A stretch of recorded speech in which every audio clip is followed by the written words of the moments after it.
നമ്മുടെ ക്ലൈമാക്സില് മുക്തിയാർ ഇങ്ങനെ പാമ്പങ്കാലം ഇങ്ങനെ അടിച്ചു വരല്ലേ അടിച്ചു വരുമ്പോ വന്നിട്ട് എന്റെ ബമ്പിൽ ഒരു അടി. വികാരം മൂത്താൽ ബൃഹസ്പതി വിവരദോഷിയാകുമെന്ന് പറയുന്നത് വെറുതെ. ഒരു കാര്യം ഞാൻ പറഞ്ഞേക്കാം, ഇതൊക്കെ ഒരു ഒത്തു കിട്ടല.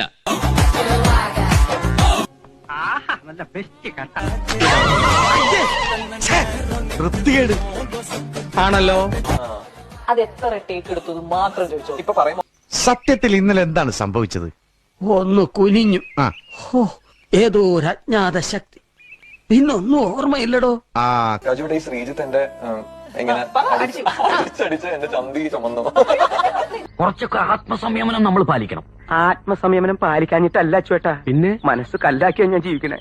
അറിയില്ല, ഇത് നമ്മളിപ്പോ ആക്ടിങ്ങില് നമ്മൾ അടിയോട് അടി ഏതോ ഞാൻ പറഞ്ഞ ദൈവത്തിന് പോലും ഇത്ര മനസാക്ഷി ഇല്ലാതായി പോയല്ലോ. കല്യാണം കഴിക്കാൻ പറഞ്ഞ കേൾക്കില്ല, എന്നിട്ട് രാത്രി അമ്മ വൃത്തി കാണിക്കാം. എന്റെ സ്വന്തമാണ്, ഇത് പ്ലാസ്റ്റിക് അതൊന്നുമില്ല, എന്റെ സ്വന്തം. നെർവസ് ആയിട്ട് ഈ അടീന്റെ കൂടെ കഴിഞ്ഞു പോയിട്ടേ ഇറക്കില്ലേ. ആത്മനിയന്ത്രണമുള്ള ഒരാൾക്ക് ഒന്നും തോന്നുകയില്ല. ഓ ഗുഡ്, വെരി ഗുഡ്. ഇത്രയും ആത്മനിയന്ത്രണമുള്ള യങ്സ്റ്ററിനെ ഞാൻ കണ്ടിട്ടില്ല. Keep it up. അപ്പൊ ഇത് ഞാനാണ്, എനിക്കാണ് രാജീവേട്ടാ. ഇവനിങ്ങനെ അടിച്ചടിച്ച് എന്റെ ചന്തി റെഡായി. അടിയോടടി.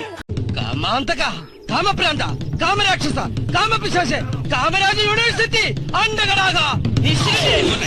ഇനി ഇത് പറഞ്ഞു നടക്കുന്നവരെ ഞങ്ങള് കായികമായും നിയമപരമായും നേരിടും.